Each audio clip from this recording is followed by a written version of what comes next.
Oh,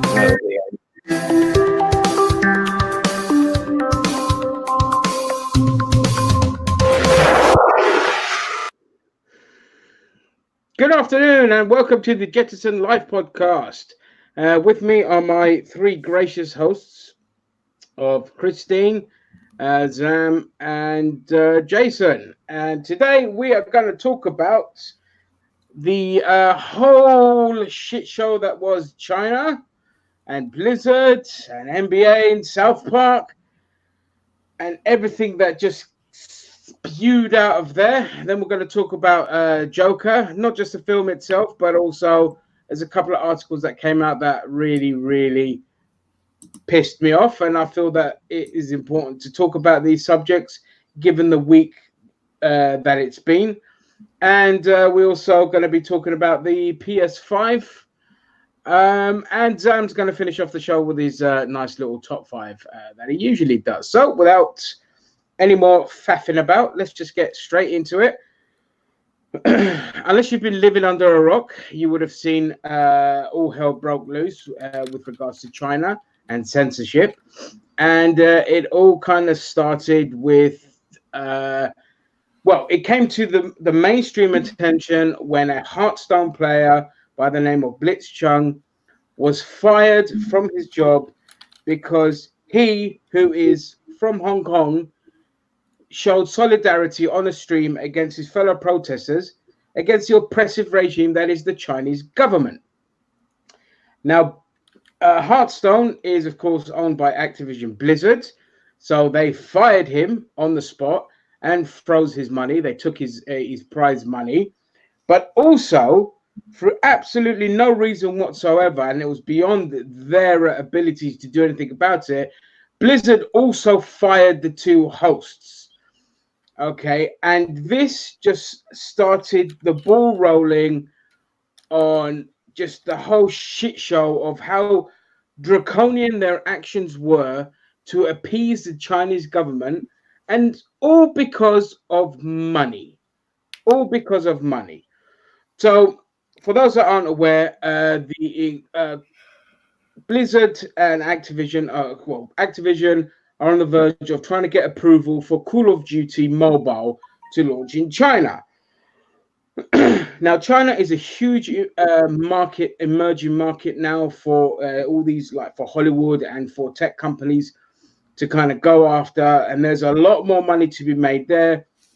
Like they're saying, within the next decade, it's going to overtake America as the biggest market. So, of course, all these corporations are doing everything to appease the Chinese government, and that it also means crushing any kind of dissenting opinions on the Chinese government. All right, and to top it off as well, Activision is also part owned, just 5% ownership by Tencent, which is like the Disney of the tech company. They have their tentacles in every little part of any kind of tech company in the States and in Europe, and in mobile companies and everything. So, of course, there's that addition to why there was such a draconian measure in crushing censorship. Of course, this has had a huge backlash, and we're going to talk about Blizzard before I move on to the NBA, and I'm going to move that over to Christine to kind of take the helm on the rest of the story. So, Christine, if you want to go ahead. Well, I don't know everything. What I know is that I told you that if there was a rule that's about not sharing fucking political statements, then the banning was justified. The firing of the host, not. The thing that irked me to no end is when people wanted to boycott and wanted to delete their accounts, and they would not allow that because that shady as fuck. Like, it's gonna backfire a lot. And honestly, I don't care. Fuck Blizzard. I don't like them. Yeah, I mean, just to carry on with that. So what happened was people were trying to cancel their Blizzard accounts and their World of Warcraft accounts and all of that. and they were being blocked. They were saying there was not enough authentication for them to block their to cancel their accounts. Now, Blizzard's excuse to that is, "Oh, the servers were overwhelmed," which is Bullshit. Absolute bullshit. And BlizzCon is also around the corner. Blizzard's big convention thing, and what happened is, actually, so there's been a lot of backlash. I mean, Activision just really they are worse than EA. When you think of gaming companies, people always think of EA, but Activision are 10 times worse than EA. All right. It's just that EA have properties that are more near and dear to people's hearts and have closed some of the best studios. And let's face it, Star Wars is such a loved property that you just don't fuck with it. And that's why EA gets such a bad rap. It deserves its bad rap, but Activision is worse. And I've lost my train of thought here. But with the BlizzCon around the corner and all this, they're now trying to do damage control. So from sacking them, they've now said, "Oh no, the ban was only for 6 months," and same for the hosts. The hosts should not be fired at all. Okay, the Chinese government, there's been a statement from the Chinese side as well, or a statement released from China from Tencent or Blizzard or something like that. And obviously they're saying, "Oh, we must protect the values of the Chinese government." Fuck you. But with BlizzCon around the corner, it's going to be very interesting to see what happens at the convention. Will there be mass protests? I've been saying to a lot of gaming channels, not that they listen, I was saying, don't cover it at all. Only cover the protest. Don't cover the content of the convention. Just focus on the protests, because they don't deserve to have anything marketed by third-party voices or external voices. Only focus on people shitting on them. So it'll be interesting to see what they do. I don't know, Zam or Jason, if you guys have an opinion on it. I play Hearthstone a lot, actually, as you guys are. I'm sure you're well aware of that, Ninja. I love the game. I don't watch any of the live tournaments that much anymore. I'm not into all of that. I just want to play the game. But hearing this, it really upset me. I've given, I haven't given any money to Blizzard recently, but a few years ago, they've made about 100 quid off me, through Hearthstone when I was getting my stuff together. And I'm a bit gutted what's happened. I expected more from this company. I didn't expect them to get so political. It upsets me. I can't believe what they've done. I'll be honest with you. I haven't thought about cancelling my account and stuff like that. But I don't play Hearthstone as much as I used to, simply because I've kind of waned off the game a little bit. I can't see myself playing any more Blizzard games. But overall, we have to remember that Blizzard, I believe, is owned by Activision. Is that correct? Well, they're pretty much now. They've been taken over. It was a joint partnership at first, but wouldn't you say that this is more likely to be a decision made by Activision than Blizzard? Well, I mean, Blizzard and Activision are both known for shady shit. So whoever, I'm not discounting. I mean, Blizzard. I look at them as the same entity. The name of the company is Activision Blizzard. So whoever it is, they're both garbage. So the blame falls on both of them. So if people are going to boycott Blizzard, in my opinion, they should also boycott Activision stuff as well, just to make sure they boycott as much of the stuff as possible. And that's the only thing I can say to people who want to make a difference on this particular issue. Boycott Activision as well, not just Blizzard.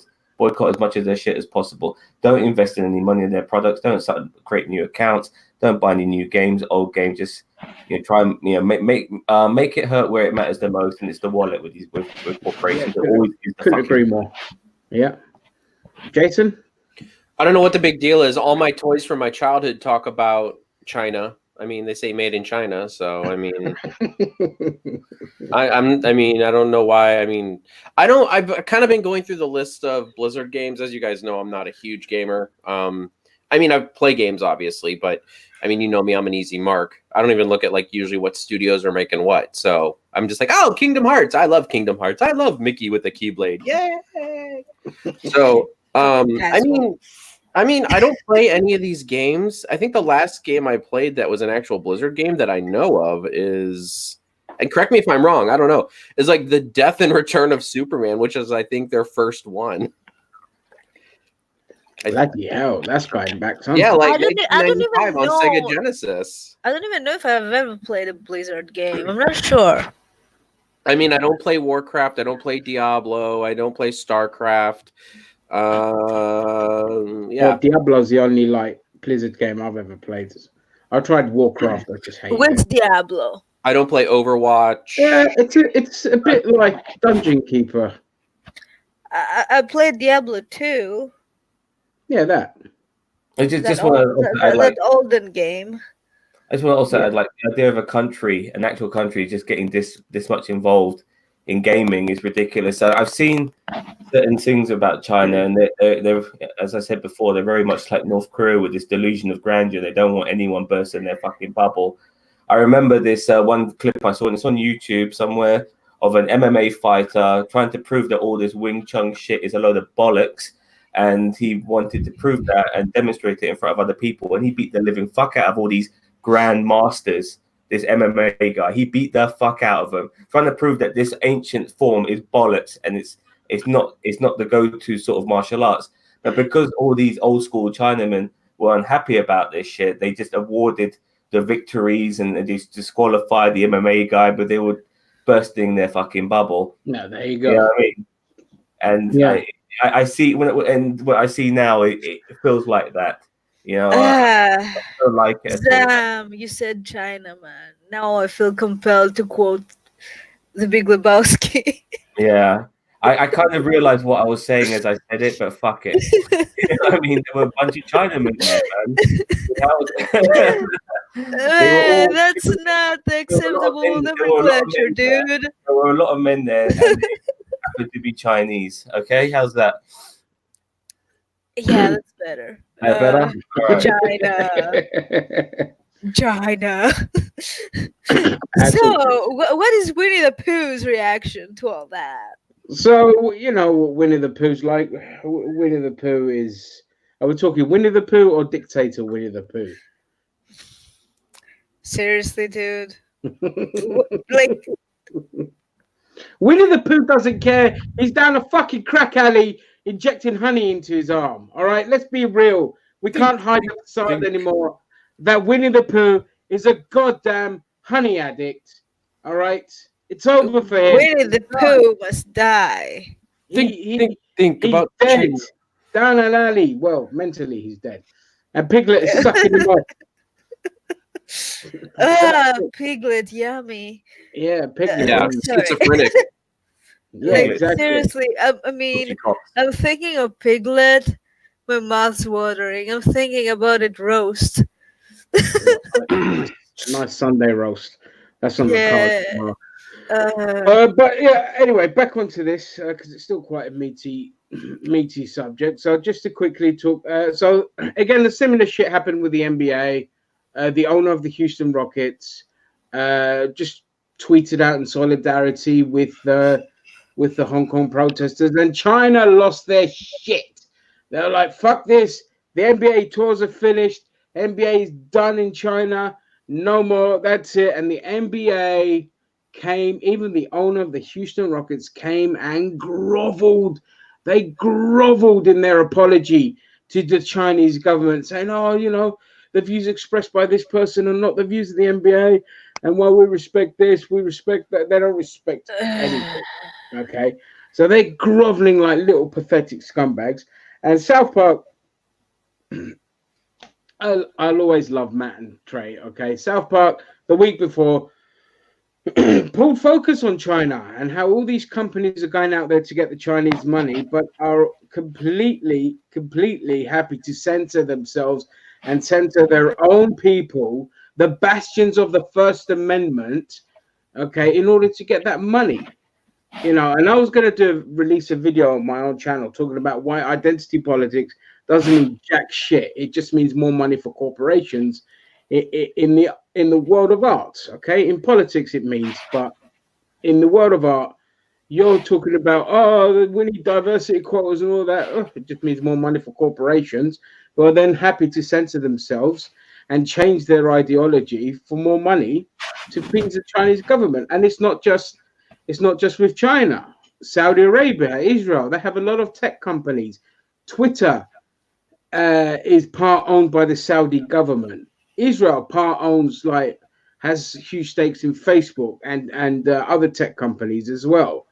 So there is this line that needs to be drawn where you can't have these oppressive regimes coming in and trying to quash dissenting opinions in countries that always talk about being morally right and about free speech, just to appease the bottom line, which is money. All this free speech stuff is just it's amazing how it seems to work for certain people but not others. It's crazy. Exactly. And I know we always try to avoid politics, but this affects us. It does affect us. I'm one of those people that I am mainly a free speech absolutist to an extent. Obviously, if you're going to be racist and homophobic, you can fuck off with that archaic bollocks. But in terms of someone's art, I don't think you should dictate how your art should be, how someone else's art should be. And this is what this falls under.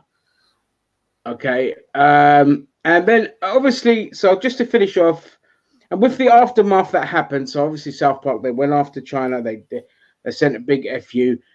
They issued their apology saying, yes, we too favor money over freedom of speech. So we're good now. Yeah.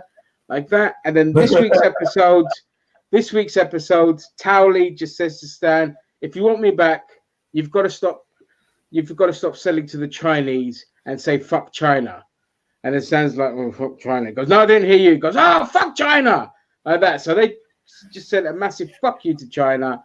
And I thought it was just like a beautiful way to kind of end on that. That, you know, there are people that still have their integrity, and, you know, Matt and Trey do not bend to anyone's fucking will.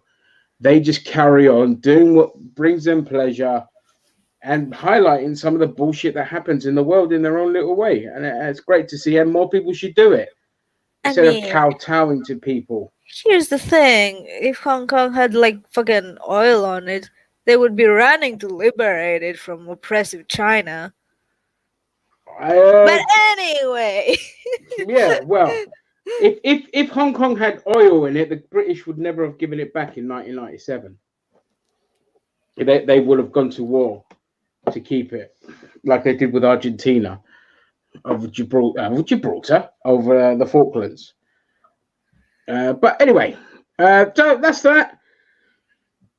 On the shit show that is oppressive governments having their fucking pie in everything that we enjoy. So moving on to the next subject, which is Joker. How many of you seen the film? Not yet. Yeah. I read spoilers. No, the cinemas are outside the house. There are people there. Waiting for a good copy. I hate you all. I mean, I've read spoilers, so I know what happens. I mean, All right. That's no good enough spoilers, for me. please. I'm not going to spoil anything. Don't worry. Don't people. I'm not here. So anyone watching the stream, I'm not going to spoil anything. The film's just come out. I told you I have a thing. I don't do spoilers at least 3 weeks until after the film comes out. I just want to obviously personally say the film is amazing. It is a masterpiece, not just in an origin story, but it really highlights some of the problems that lead to a lot of people having mental health issues. Okay, and that's why I wanted to talk about it, because it does it really it does it really well. But first I just want to Joaquin Phoenix was if you're going to pick an actor to portray the Joker after Heath Ledger's performance, Joaquin Phoenix is just one of those that is definitely a go-to. Yeah, definitely. He has the chops. So that again, I have a question. Need for the role. Yes. I have a question about it. Would Scorsese like this movie? Scorsese would love this movie. Scorsese would love this movie. Fucking old. So should we have like a Scorsese meter? We should create a graphic on every time a comic book movie comes out, we'll put a Scorsese meter out. to see if it'll have his approval. But yeah, Scorsese will definitely love this movie. This has no like superhero elements to it. It is just Gotham in the 80s. Well, New York, but Gotham in the 80s, and it is just shows you, about this lonely character who's looking after his sick mom. He's just trying to make it. He's just trying to be an entertainer, be a comedian, and life just keeps beating him down to the point where he snaps. And what I loved is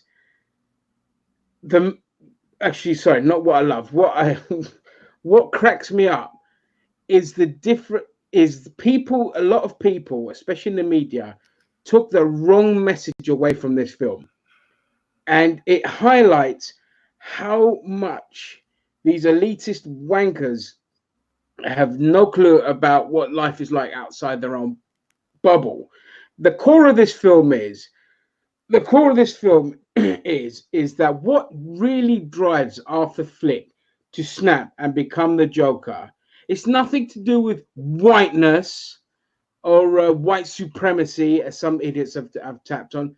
It is to do with the failings of a capitalist system that turns us all into these fucking loners, these animals, the pressures of society that cause us to have mental health. And then when you need the help, they take away the funding, that there's not adequate services there. So then you're left on your own. And the real result, okay, for someone like Arthur would be to commit suicide. Okay, that's the reality. But what annoys me is all these media types, and I'm talking Guardian, I'm talking New York Times, all these supposed big outlets, are brushing all the mental health stuff away on a week that is about mental health awareness to just blame it on whiteness.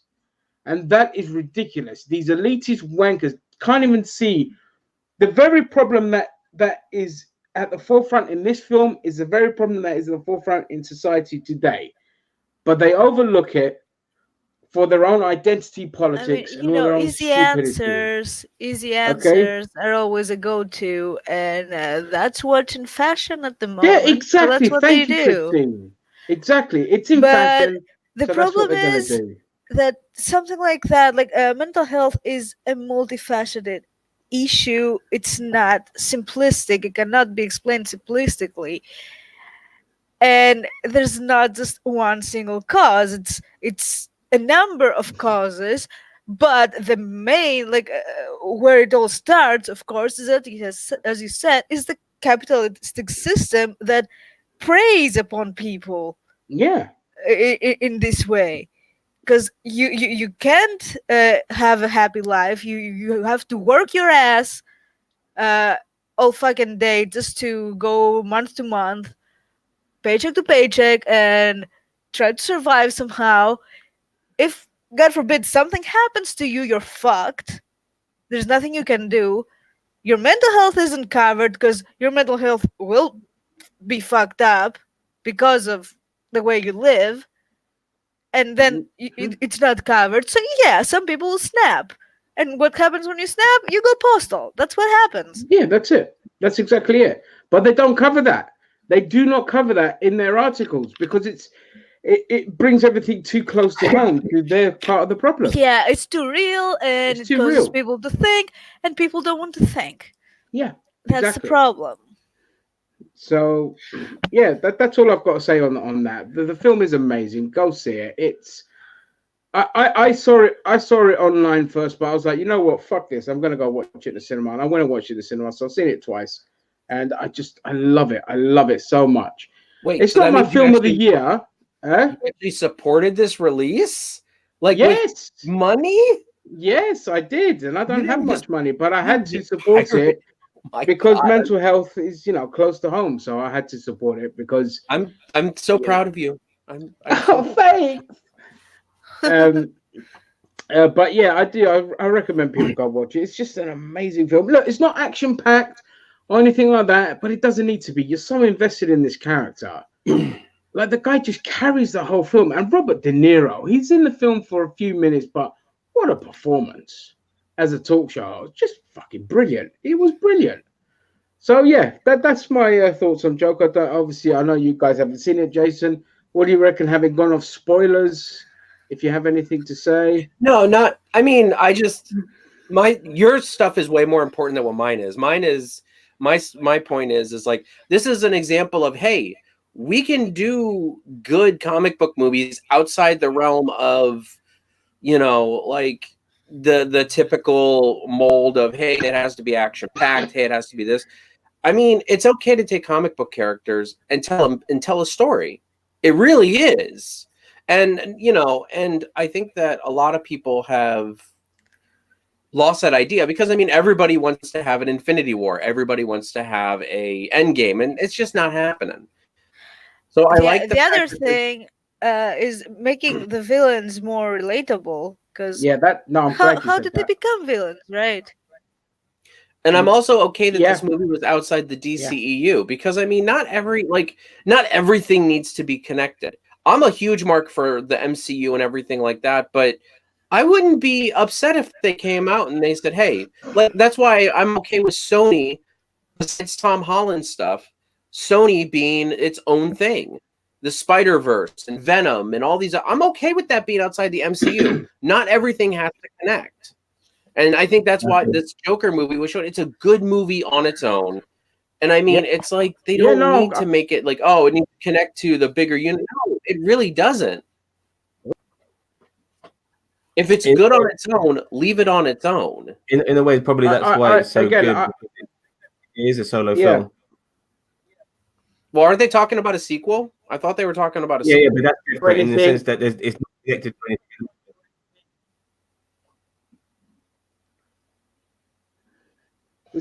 Is everyone breaking up, or is it just me? No, it's just breaking you. up. Hello, it's your breaking internet. Oh, it's just me. Yeah, but you're pixelated as fuck. It's Brexit. Really? They're coming for you. It's Blizzard. They're coming for you. Hang on 1 second. Oh no! Come back. Blizzard in China. They're coming through the walls. I know why. Hang on. Yeah, stop downloading porn, you bitch. Stop downloading porn in the background. Porn, you bitch. Oh yeah, let me close that window. Close that window. See, it's all porn. Yeah, let's close Pornhub. Close it, hamster. Is that better? Oh yeah. We can just go on a little tangent here, James. Yeah. There was a thing about Edward Fisted Fireman. About Edward Norton and him and the Hulk. I'm not sure if you heard some of the stories regarding that. 1 second, I'll be right back. Well, I guess we can continue on while Ginger gets his shit together. Okay, we'll bring Ginger into this topic. So I was saying, because none of us seen the Joker, but I was going to bring up this, that Edward Norton talked about why he didn't continue his role in the Hulk. Because he wanted the film to be more like a Christopher Nolan type movie. And if you think about it, the Hulk film as a drama, a pure drama, with this man having to fight, another identity which is within him, which he can't control, and having to keep calm all the time so he doesn't let that rage out. That would be compelling viewing, seeing a man having to keep a lid on things. And I can understand why Edward Norton, being a very good dramatic actor, decided to leave that particular venture, because it's not really what he signed up for. Well, and I agree with that. I mean, but I think also it would have done a disservice. I mean, okay, so let's look at it. Let's look at the MCU as a whole. Would it have been better for Edward Norton to have his vision and us not have the Incredible Hulk in the MCU? Or would it have been more beneficial for this version of the Hulk? I'm not saying that. He just wanted a more serious take on the Hulk and the banner. No, but hindsight, we're looking at this hindsight-wise. Would it have been more beneficial for the Edward Norton version to happen and it not be MCU, and for Mark Ruffalo's version of the Hulk to debut in the Avengers, or should we have left it as is and kind of dealt with the little bit of inconsistency? I'm actually glad that we had the Edward Norton Hulk. Me too. You know, I liked it. Yeah, I like it too. But it's funny in a way. I wouldn't want to change Ruffalo at this moment, but at the same time, I would love to have seen Edward Norton continue his role as Bruce Banner. I Personally, wouldn't want him in Avengers though. It would have been interesting. I mean, he's a great actor, and to see him Yeah, I bounce love off, him as an actor. He's amazing. To see him bounce off all these other great actors would have been amazing. Imagine him alongside, Benedict Cumberbatch and Robert Downey Jr. That's like a trio. That's a dream trio right there. I really. Yeah, but Hulk was with Thor.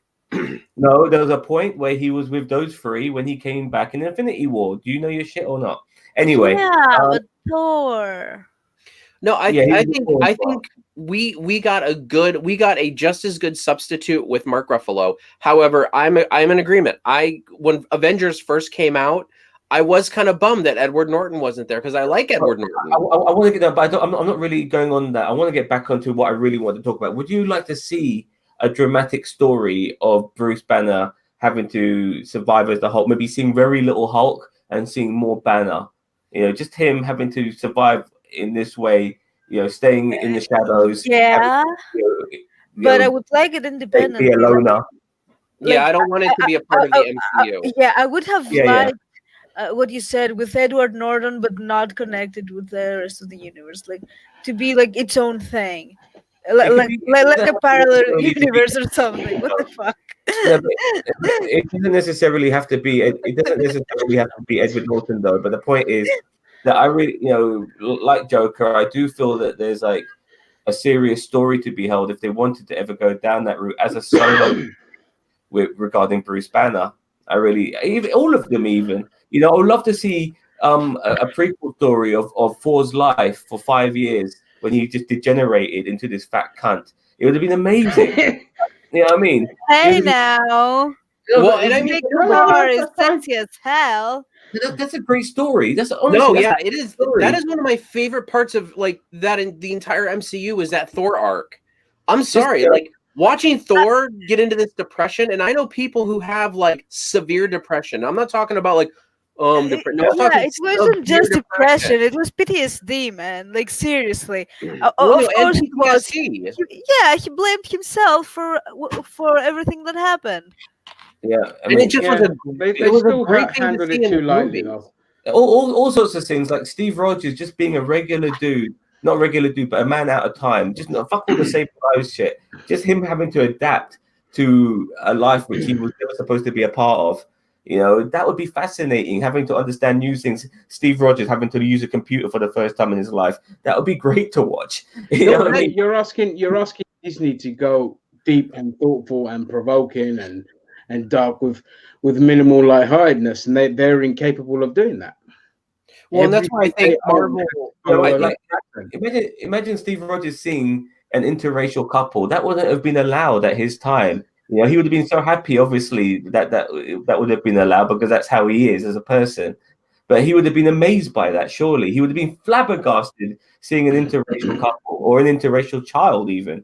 You know what I mean? That would have been... Interracial children aren't that new, slave owners used to fuck their slaves, right?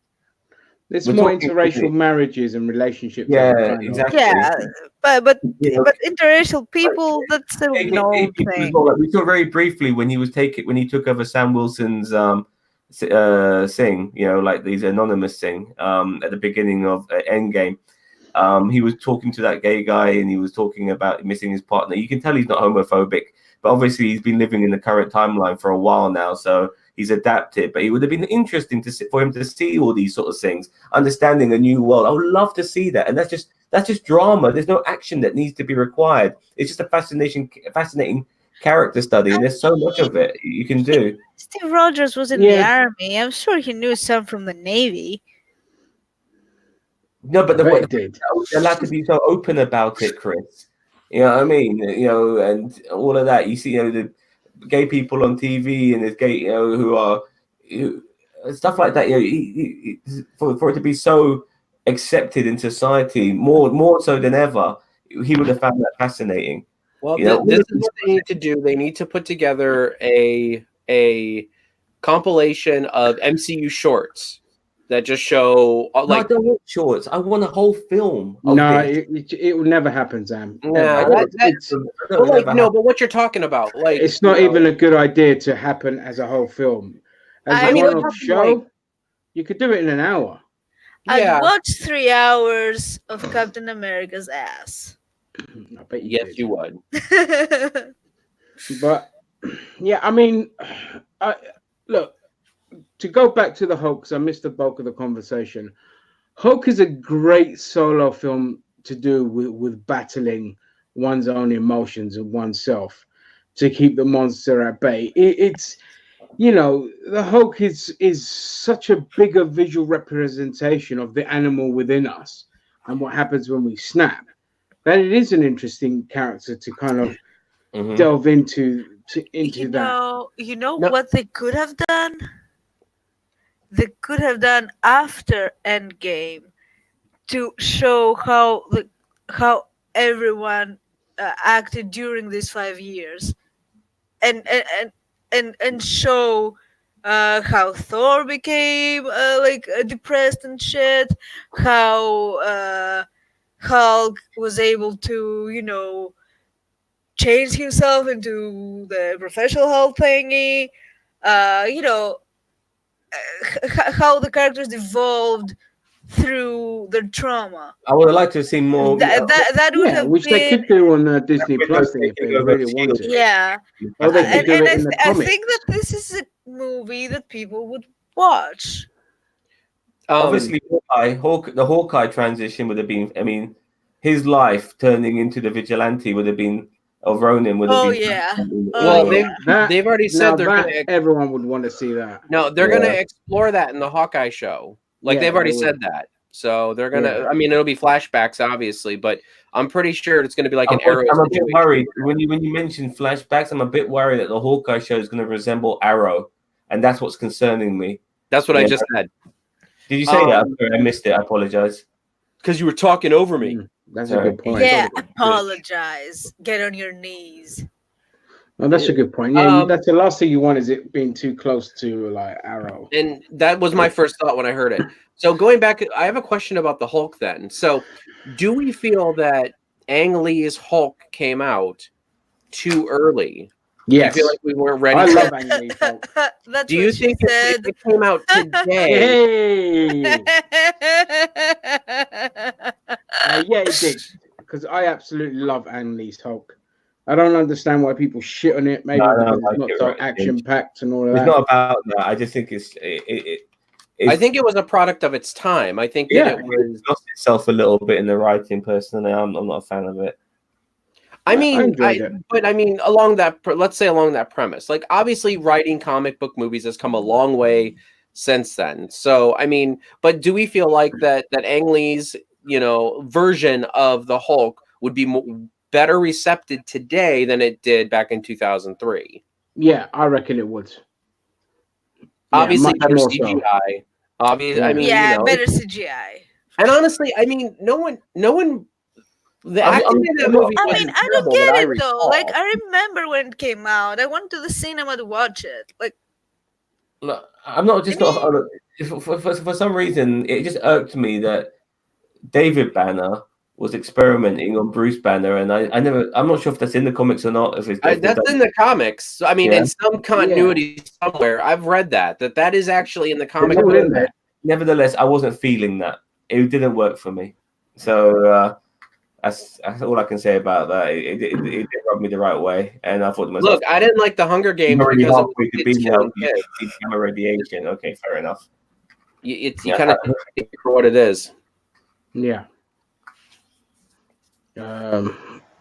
Okay. Yeah, can do. Okay, next. PlayStation 5. PlayStation 5 has been announced. It's coming out next holiday season. To nobody's surprise, because there was rumblings and rumors. However, well, actually, we'll talk quickly about the PS5. So one of the big rumors are it's going to be backwards compatible. Don't care. that's fine. That's good. That's what we've wanted. Like As how long as far the backward backwards? compatibility means PS1 and PS2 games, because then it means I could whip out all my old decent games Exactly. out the fucking Exactly. attic and play them. Because that's the only thing that will push me towards getting a PS5 is the ability to play all of my PlayStation games in one system Would instead it of be having 4K? to rebuy everything and download or pay for a streaming service to have access to all that shit and that. So that's the one positive. Obviously, it's all the other specs I can't be asked to go through. Nobody really gives a shit. The only people that care about that kind of shit are techies. So I Oh have, my god, one nerd is snubbing other nerds. yeah, Nerd on goddamn nerd right. violence. Goddamn techies Yeah, and fucking. all their tech shit. Well, Yeah. unless Fuck it's off. unless it's a PC, I don't give a fuck about the specs of a system. You know it's going to be amazing, okay? You know it's going to be powerful. You know it's going to be the shit. That's Then it. how I do don't you care. know? Then how do you know that you're gonna get PlayStation and not Xbox? What's that? How do you know that you Oh. will have to buy the PlayStation instead of Mate, Xbox? what stops me from getting the Xbox One was the fact that the games were fucking, the exclusives were shit. There was nothing I was getting in return. Yeah. You know, it completely fucking ignored the gaming market when it first launched and tried to go all about media. So I was just like, well, fuck Microsoft. I have an Xbox 360. I love the Xbox 360, but I also have a PS3. And what won the PS3 in the end was the fact that the games got bigger and bigger. And obviously, you could fit everything onto one disc on the PS3. But the exclusives were a lot better. It's about the exclusives. You're never gonna get Spider-Man on the fucking Xbox. Yeah. I'll tell you that. I mean, what the fuck? Let's have a look at the exclusives on the Xbox. What do they have? Gears of War And Halo. and Halo. Dead Rising. Oh, who the fuck cares about Yeah, that? I mean, we're already stretching now. Yeah, we're stretching already. Gears of War, Halo. That's it. I don't care about those games. Belong in the previous generation. Cover shooters and FPS shooters are just outdated nonsense. All right. If you look at what PlayStation gave us, like The Last of Us, Spider-Man, God of War, all this kind of stuff, and amazing games. Spider-Man is just fucking phenomenal. Yeah, phenomenal game. Just brilliant. So, can I ask a question? So, as I said, I'm an easy gaming mark. If the game is geared towards the content I love, you guys know me. Like, I'm like, oh yeah, Spider-Man. I love Spider-Man. But it's just like Mickey. Yeah, Mickey. Hey, Donald, we're gonna go get a Keyblade. Lamest Disney character in the history. Yeah. Okay, but so let me ask this then: what do we want from PS5? More realism, bigger games. No loading times ever. No loading times. It's not about what I want from a PS5. It's not that's the point. The point is the PlayStation 5 could be an amazing console. The point is this PS4 generation, this generation gaming, it doesn't give hand jobs yet. Worst generation there's been. So for me personally, I have no interest in getting the PS5 because the games are garbage in general.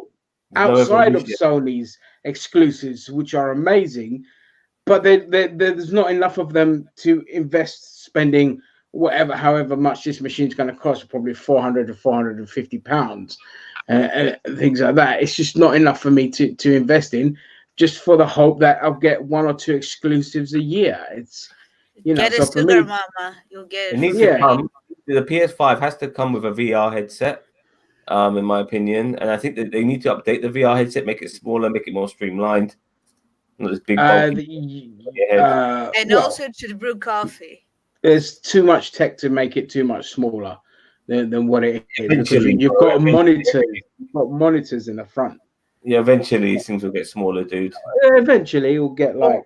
But what if they went the way of the Switch and kind of made it like? you know, like kind of made it also portable. I don't know if that's too much hardware, but I mean, like, yeah, it would be bigger than the Switch, but like, what if they did that? Like, what if they made it so that the PS5, like, let's say the top layer of it kind of flips off, and you can attach it to a controller, kind of like the Switch. There's too much power in this machine because the Switch is a weak machine in comparison to the rest. And Sony and Microsoft just aren't interested in portability. They tried it with their own products and they found Nintendo fucking hit jackpot with the Switch. I love the Switch. I've got my I love the Switch too. I'm right here. It's a great machine, but it's for games that are a bit more like smaller and simplistic and cartoony. You can't say smaller because look at Breath of the Wild. That game was huge. But the graphics were not on a PS5 level or a. Yeah, which I mean, people that know me, The Witcher 3 on the Switch. Yeah, previous generation stuff they're able to port on there. You know, but I don't know what it looks like though. But it's again, it does like the graphics take a bit of a beating on the Switch, but I don't care about graphics. Yeah, look, I've said it before. I don't care. It's the gameplay I care about. All right, and I absolutely love the Switch, but obviously the PS5, that market is about power. Like Zams says, it is about reducing loading times. There was certain specs on there that were talking about that it will it'll be like loading in the background or some shit, and then it's just like the gaming's supposed to be like continuous.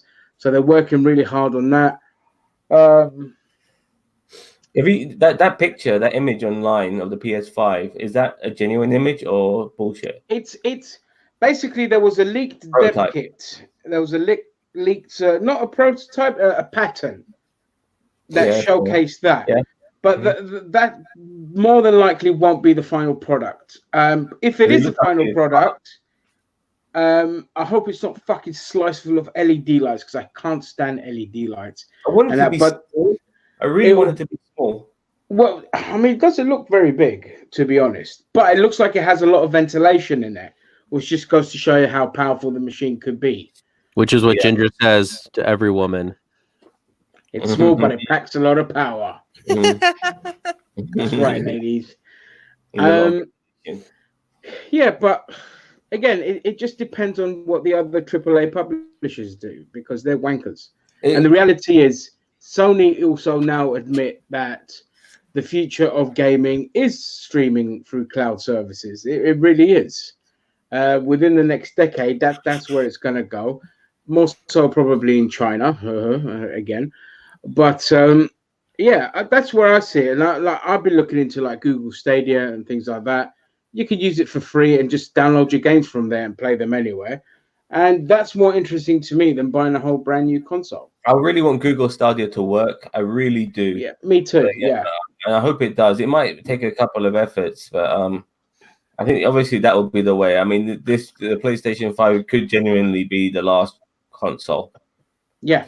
They might have to go a different direction. There's no way they're going to do a PlayStation. The last console. I really can't. Yeah, a lot of people are even saying that in the industry. Like they're saying that this could be the last hurrah for the console generation because Xbox has done a lot of work for its Live Pass. You know that it's cloud service which you can play on the PC and you can play on an Xbox, and it's hugely popular. That's been the only successful thing about the Xbox One is they're moving towards Live, but you can also play new games on there as well.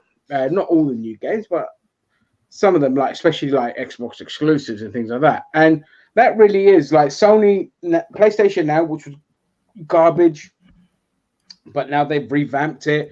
They've slashed the price to half price now as well. So they know, all these companies know, EA, Rockstar, all of them, they're all going to be launching their own streaming services because they know that is the future of gaming. It's going to be that, you know. So, yeah, this is the last topic, Roberto. Next, it's the top 5. And that. So that's it on PlayStation. Everyone else has anything else to add? No. Okay. All right, that's it then. We're just going to move on to Zam's top 5 of the week. Take it away, Mr. Zamio. Okay, now, last couple of days I've been teasing my mates here regarding what my top 5 was going to be. They assumed it was going to be about Jude Law, but no, it's not. I really had to think about my top 5 because I want to make sure that we're all involved when it comes to my top 5. So it's not an easy topic to come up with a top 5 for. So this time round, I've decided to do a top 5 Keanu Reeves movies. Oh fuck my life! We'll be here till tomorrow. That's a good one. That's a good one. I like Some of these films in my I would have top been happy with a Jude Law one. I like Jude Law as well. I rate him as an actor. That one I will then do another time, but I'll surprise you on that one. Yeah, My top 5. Some of the films in there are also have sequels. Obviously, you can guess what some of these top 5s will be. So what some of these films will be in the top 5. But nevertheless, regardless of what film and what sequel you think was better, just think of it as a genre as a whole. Okay. Mm-hmm. All right. Sounds good. So the first one I'm going to be talking about, the first film I'm going to be talking about, I mean, you can go on honorable mentions after I do my top 5, but this is my top 5. The first film, I think maybe Chris will like this one, is Point Break. This film is absolutely epic. It's arguably, the films I've chosen, by the way, Keanu Reeves is, either the lead or the dual lead in these films. It's not like, say, Bram Stoker's Dracula, where he's not the lead actor. So those films are not included. But Point Break, he was one of the lead roles in that film. He played a cop undercover with a bunch of surfers. Gary Busey was in this film. So was the late Patrick Swayze. It was a very cool movie. These guys would rob banks during the winter, I believe, and surf during the summer or some shit like that. They would just rob banks so they can live a lavish lifestyle. They were a bunch of cool surfer dudes. I remember. I can't really remember the film now, but there were some epic moments. I'll let you guys talk about it. I'll start off with Roberto. Have you seen Point Break? I have not. Okay, we'll move on from you. Boo! The only Point Break thing I know about is when Tony Stark calls Thor Point Break, and I'm like, okay. You're like fucking Tim Allen from Talk. All right. Anyway, yeah. The point is, it's a great film. I know Roberto would like to talk about this movie, so bring it on. Wait, what? Not Roberto. Sorry, Ginger. Oh, bring it on. Yeah, I love Point Break. I fucking love Point Break. I watched the shit out of it when I was young. Obviously, it came out when I was like, I think 10, 11 years old. Yeah, it was like, I was playing an airhead seals to Remit, but the action was just great. Just great. That skydive at the end. That chase scene, just the combing. You're breaking up, Joe. It's that Brexit internet. Look at him. He's holding a pose. No, I think he was just. Dude, he just can't wait to download all that porn. Jeez, this guy. You can't handle it, bitch. Yeah. Give up on your head. Look, yeah, okay. Well, Point Break is just great 90s testosterone-driven action. That's my thoughts on that. There was an action scene. That's what she said. There was an action scene in that film where Keanu Reeves is chasing Patrick Swayze's character, who's wearing a Ronald Reagan mask, I believe, and they're on foot. But the robbers are the ex-presidents, aren't they? And this was during the George Senior era. So Ronald Reagan was the previous president, so he's wearing his mask and shit like that. And they're chasing him on foot. I mean, there's a part where he grabs the fucking petrol pump and he's like using it as a flamethrower and shit.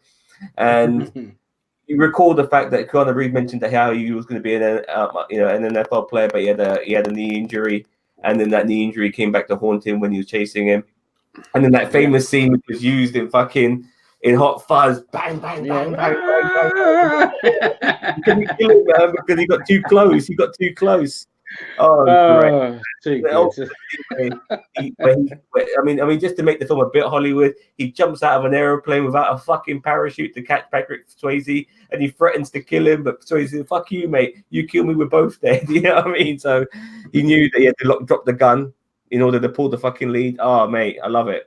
Yeah. So Swayze kind of proved that, look, I'd rather die than be in a cage, and I love that about him. Chris, Yeah. I'm sorry for going on so much. Chris, what would you like to say? What? Point Break. No, it's a good movie. Haven't seen it in fucking ages, decades. Any bits you remember about it that stick in your head? I remember vaguely. Did Gary Busey's character die in the movie? I can't remember. Did they kill him? He went off into the No big wave. spoilers. He went off into the big wave, and you never saw him again. Not spoilers, man. The film's over 20 years old, man. People ain't seen it. Yeah, Man. but Jason hasn't watched it. Well, he had 28 years to watch Because it. he was a child at the time, and he But if- remained a Well, child. if you haven't seen it, that's his fault. Yeah, all right, a movie that's 20 years old, don't even worry about spoilers. That's fine. It's 28 years old, mate. 28 years, almost 30 years 28. old. 1991, I think it came out. Yeah, or 1990. yeah. Okay, so the next movie on the list is the film that made him famous. It's Bill and Ted's Excellent Adventure and Bill and Ted Bogus Journey. Just generally the character of Ted Theodore Logan was Keanu Reeves' character in that film. Now, personally, I think that they're okay. They're all right. I prefer Bogus. Funny enough, I prefer Bogus Journey. I think the sequel was actually better than Excellent Adventure, personally. And not many people agree with me on that. Yeah, I'm one of them. Yeah, fair enough. But they're okay. I liked Death in Bogus Journey. He was Yes, fantastic. me too. I mean, they are actually making the third one as we speak. Yeah, they There are. was some footage of them on sets doing some shit. Alex Winter and Keanu Reeves. So I think they're making the third one. I mean, Yeah, they're filming it right now. Keanu Reeves initially wanted to get a million miles away from Bill and Ted once he started becoming famous because of the role. He thought it was fucking stupid. But now nostalgia's kicked in. He's happy to go back to it. And I don't blame him because a lot of us want him to finish off this trilogy. Roberto, what do you think of Bill and Ted, Keanu Reeves in that movie? Oh, I loved Bill and Ted. It was just a fun, like, buddy, like, not buddy cop, obviously, but like buddy movie. Like, it's like, dude, where's my car, but it has class. You know what I mean? Like, I don't know. I mean, going into the third, like, I love Death, as you already said. I think it was just a simple movie that was just funny and just good to sit down and watch. But like this whole third movie thing, like, I think I honestly feel like they don't need to do this. I totally agree. I agree with you too, but they're doing it anyway, so fuck it. Yeah, I agree. They don't need to do this. But I mean, it's kind of like Ghostbusters. It's like they're doing like the Ghostbusters 3 back, now, and it's like, no, like, I love Ghostbusters, but it's just like you can't. It's too late. Like, if you wanted a third Ghostbusters movie, you had to do it 20 years ago. And that's really my. I mean, Bill and Ted's a fun movie.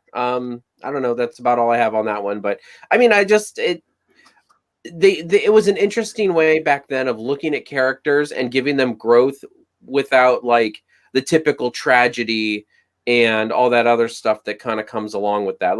But I thought there was some good writing in those movies. Yeah, I liked it for what it was. Chris? She's sleeping. Chris?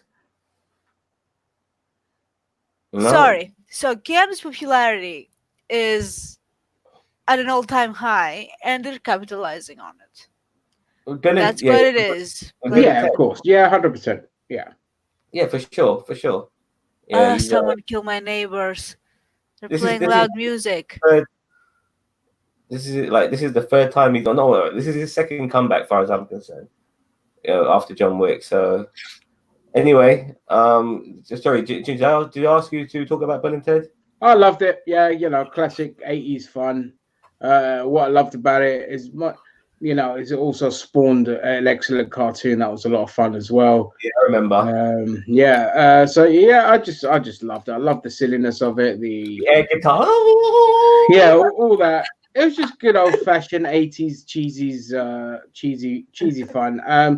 I agree that Keanu's popularity is why they're going back on it, but they really don't need to.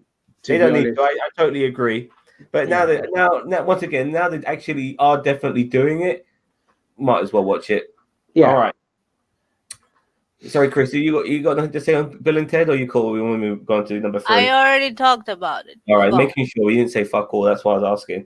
All right, number 3 is an action-packed adrenaline rush of a movie. hopefully that gives you a clue of what this film is. Any idea?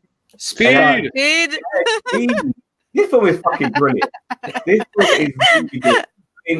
There are like, if you're going to do a generic action movie and do it well, then Speed is definitely an example, in my opinion, of a really good generic action movie. It's done from action back from the beginning right to the end. Lots of good moments, interesting characters. Some heartbreak. Keanu Reeves looking like a badass, having to sink on his feet all the time, like action movie stars have to, having to keep innocent people alive, all of that sort of shit. Having to let them die with Sandra Bullock, having to deal with the fucking villain, who's Dennis Hopper, excellent as a villain as always, just an excellent actor generally. Jeff Daniels is in it as well. He's really good as the fucking as the token black guy who always gets killed in films. Oh Jesus! Yeah, that's the best description. That's the thing that I remember about this movie the most. Gigantor? No? Okay. No, like at some point in the movie where he went under the bus, someone made a comment about his balls. That's what I remember. Well, he actually did that stunt. And this is like where Keanu Reeves started to come to the front as a bit of a stuntman actor as well. He doesn't do all of his own stunts, but he does more than most actors would do. And but how did the guys see his balls? I don't care about that. One of the stunts he did. No, I do, because I remember asking myself, how the fuck was he able to look at his balls? He's wearing pants. What the hell? They're saying he has big balls because he's doing crazy things. Probably trying to put him off.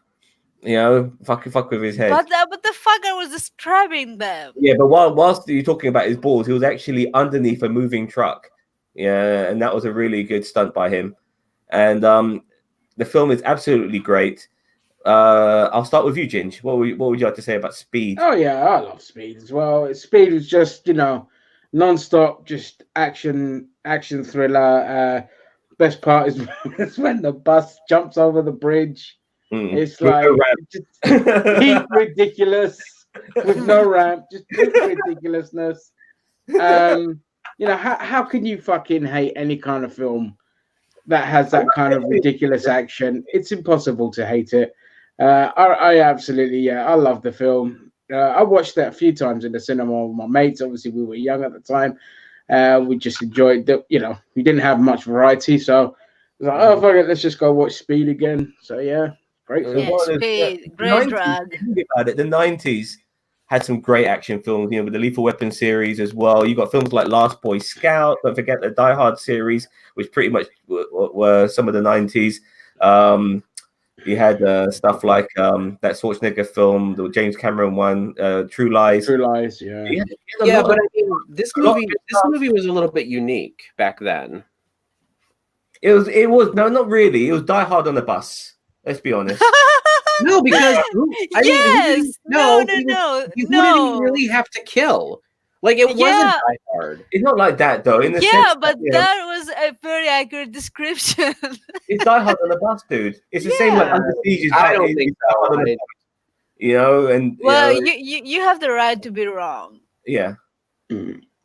So, but no, it's brilliantly, and they use Keanu Reeves in the right way. Like, this was his first dive into action films, I believe. This was his first real action movie. I can't really recall him doing one before this. He did Bram Stoker's Dracula, and he did My Own Private Idaho, and he did stuff like that as well. Wasn't Point Break before this, or was that after? Was Point Break before this? Yeah, Point Break was his first. I'm not even sure. It was before. It was before this. And there was this weird one. There was this weird one. What was the name of that movie that he was wearing some weird glove shit? And that was a porn. You're thinking of a porn. No. Johnny Mnemonic. Yeah. That was after Speed. Yeah. That was after. I don't remember what that was. Yeah, that film his acting is so bad in that movie, and that's why it's not in my I don't remember. I just remember the thing is. Yeah, it was awful. You know what I mean? But move along. So, all right, next one. Oh, do you want to continue talking about the film anymore? Next one. Okay, I apologize.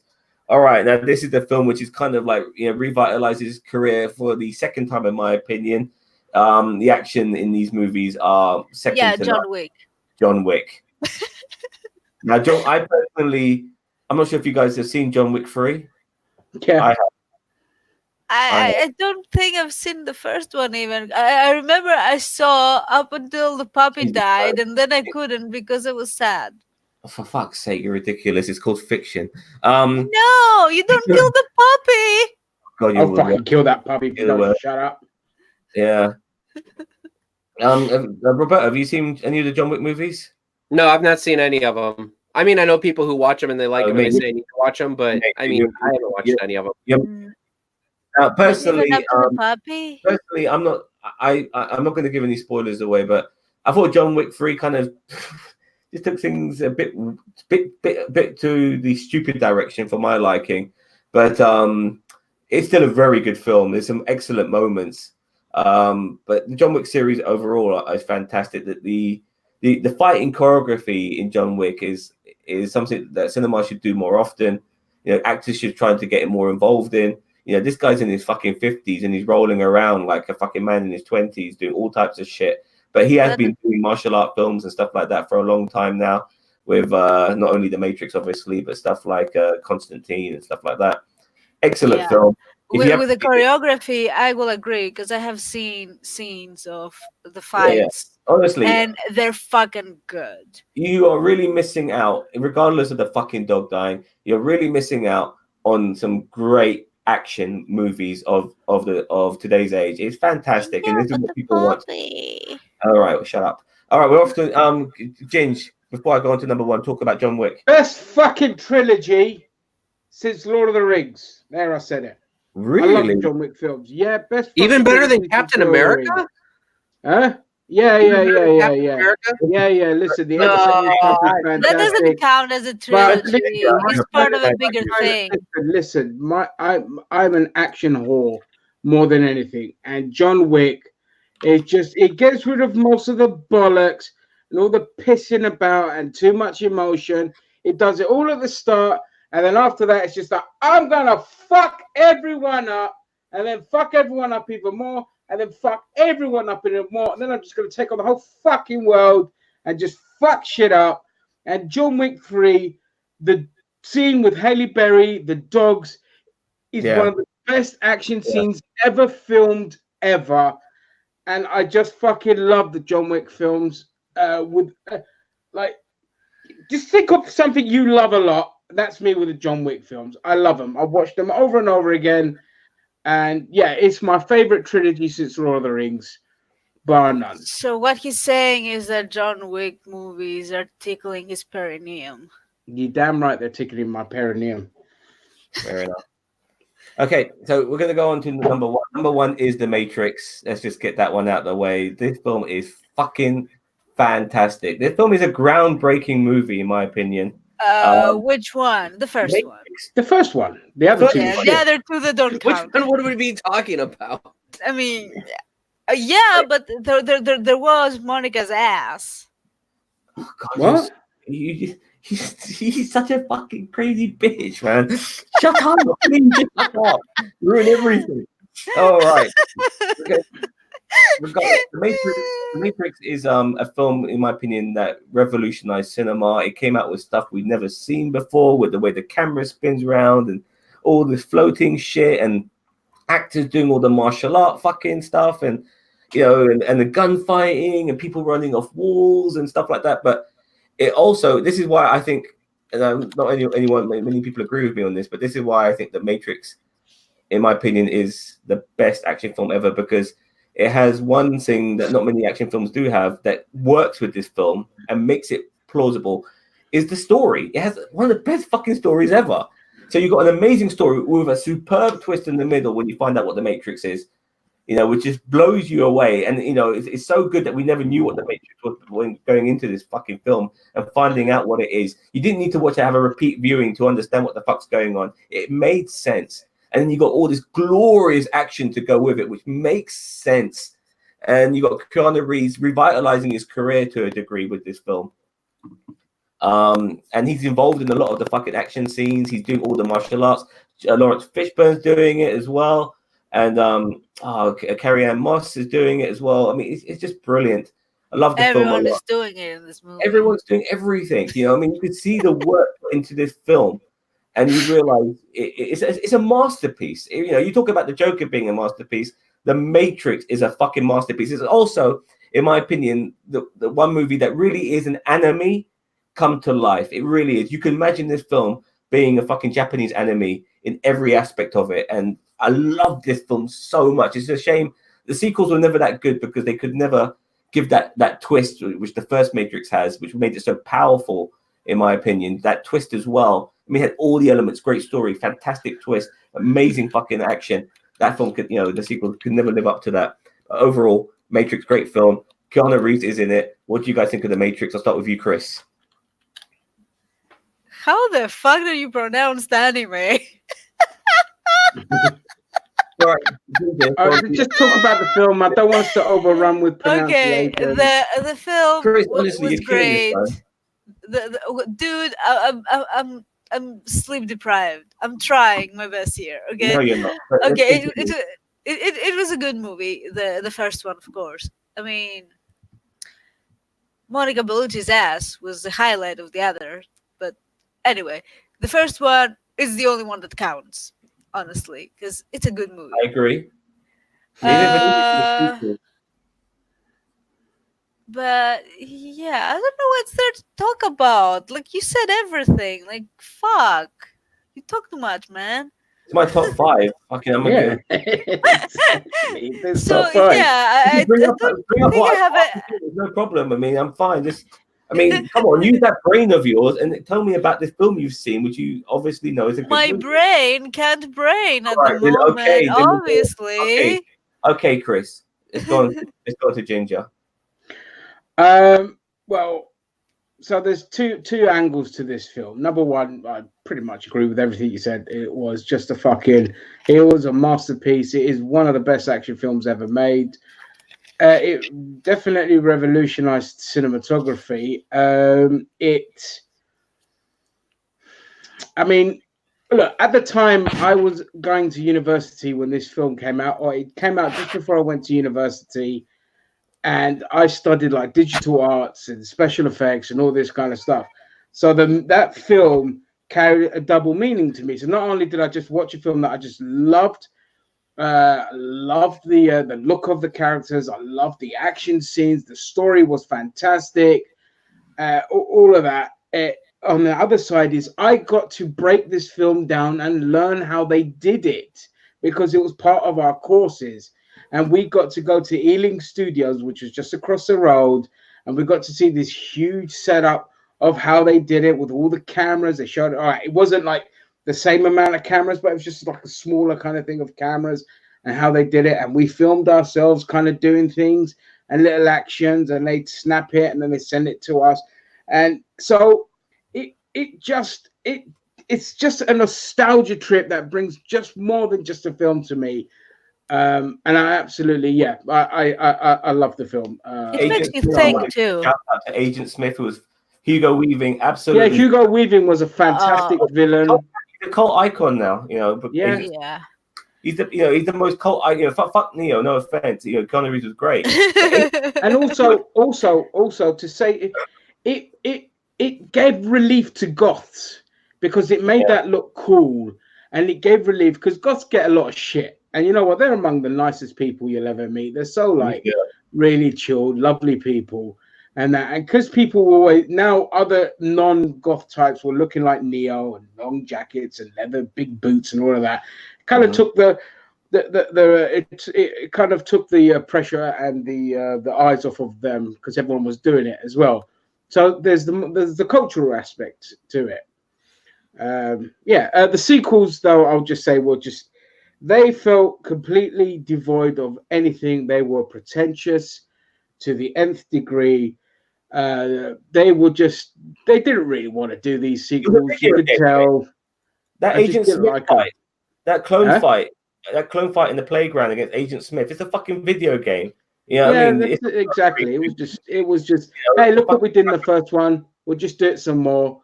It really 10 times more, and it was just. No, but being in the cinema, watching Matrix 2, and you can instantly realize that is not Keanu Reeves. That is a fucking special effect of him. You know, trying to Just a look like 3D model. There were just 3D models of them. Yeah, and Again, I was still at uni when the second one came out. So this is not. You know, these guys are not doing this. This is fucking bullshit. You know what I mean?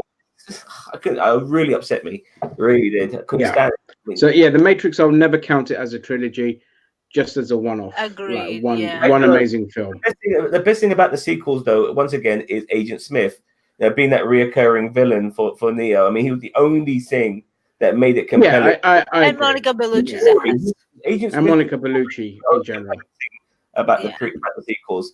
Roberto, what would you like to say about The Matrix? I mean, the first one, what can anyone say? It's the best. The red pill, the blue pill, you know, all these iconic things came from The Matrix. And I mean, you know, it's all good and great. I didn't hate the second one as much as a lot of people did. Though, as the movie went on, I do agree with people more. Like, you know, like the beginning was good. Like, oh, you know, the whole, you know, he fought the agents in the beginning. He's like, oh, upgrades, you know, and stuff like that. Like, I feel like if they focused more on the struggle between the humans and the machine in the Matrix, rather than this whole outside Zion, all this other bull crap, I feel like if they wouldn't have thrown all that in there, I mean, it might look good on paper, but like, you know, in practice and in the actual movie, it just didn't work. So I feel like if they did the sequels, and I did like a lot of the stuff in the Matrix that they did and they focused on, but I don't feel like anything outside the Matrix really worked. I didn't mind the fact, you know, they even left whole things open there. Like it was at the end of the second one where Neo was able to like stop the digger or whatever it was. Yeah, I remember. Yeah, a lot of that stuff. I have to admit, the Nebuchadnezzar, even in the first one. I remembered something. Because I remember the second and the third movie coming out really close to each other. Yeah, they did. It was like 6 months apart. It's like such an obvious money grab, man, that it really bothered me. Because the first movie was so good, it made you think. So why? Just for all the money. People were thinking, are we in a virtual reality simulation? That was the shit going around at the time. Yeah, everyone was thinking like that. Yeah.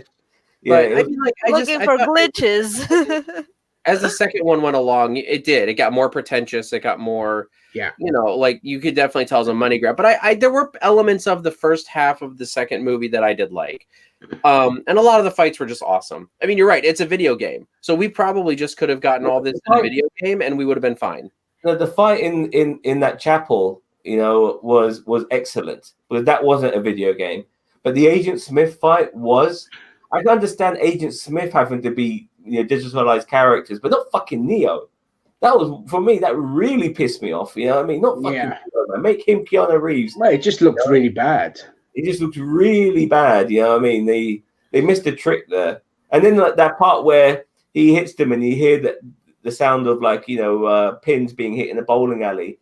For fuck's sake, man. Yeah. You know what I mean? Seriously. Yeah, silly. Okay. That was just the Matrix playing around. I found the wrong sound file. Let's make the honorable mention. Wilhelm scream in there too for good measure. Shit, man. You know what I mean? It's such a shame that those sequels could never live up to the masterpiece that was the original. But yeah, I agree. What can I say? Okay, well, honorable mentions. Gentlemen, I hope you enjoyed it. I thought it pretty much got most of us involved in it. We talked about an actor that's relevant today who's going to be involved in a lot of shit, and he's made several films that we've all watched. There are obviously loads of other movies he's made that are not Constantine. Constantine, yeah, I was thinking about throwing that one in there. I just couldn't, you know, as far as I was concerned, the 5 that I already had in there, I didn't think Constantine could replace any of those. I think Constantine is like my guilty pleasure. Yeah, mine too. Yeah, I know it completely detracts from the comic. Hilarious. Yeah, like it detracts from the comics, but I still enjoyed the film. I really did. I loved it so much. I also, weirdly enough, Constantine is also the only series that I watched, and I liked it, and then they canceled it because they're pricks. Yeah. But Yeah, but it's on anyway, Legends No, of we Tomorrow. did. They cancelled it. It didn't have the viewers. I don't care about Legends you of guys beat them Tomorrow. yesterday. I only wanted to watch Constantine. Nobody else. Man, nobody was watching it. That was the problem. I was watching it. I know, but it wasn't enough for them. It's amazing. It's amazing that.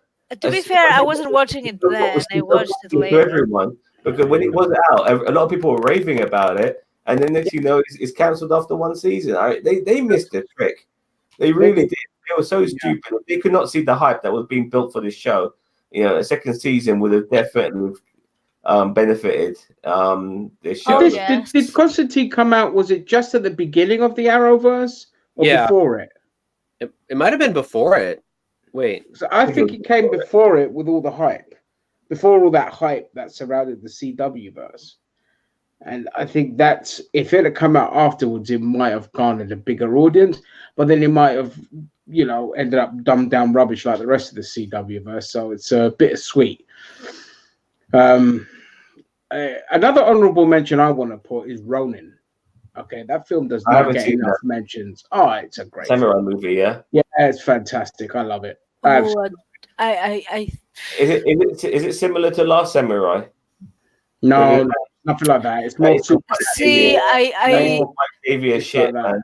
question: is it the only movie named Ronin? Because I remember one, Yeah, but the I don't Robert remember De Niro who was movie. playing. The Robert De Niro, not Luke Besson, John Reno movie, where they play as like sort of like not necessarily hit. Best car Yes, chase scene in a yeah, film that's the ever one I in that- remember. in that Ronin. That's the one I remember. Yeah, no, it's not that one. It's You know what I didn't like? Yeah. it's the Samurai one. I like that one. You know what I didn't Yeah, I like? do too. Constantine was 2014 and Arrow started in 2012.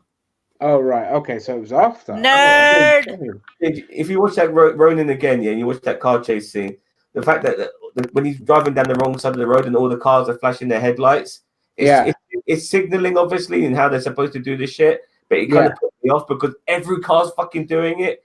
Every car's flashing their fucking headlights. I thought to myself, man, that's just Still a good car chase scene. Yeah. The best ever. It's like amazing. But yeah, you can see a crew member get crushed by one of the cars as well as it flips. You can see one of them get crushed. Anyway, we're going for almost an hour and a half, so let's wrap this up. not a bad show for not bad. Yeah. Thank you very much for watching. Yeah, thank you everyone for joining in. Thank you to all the other hosts as well that participated.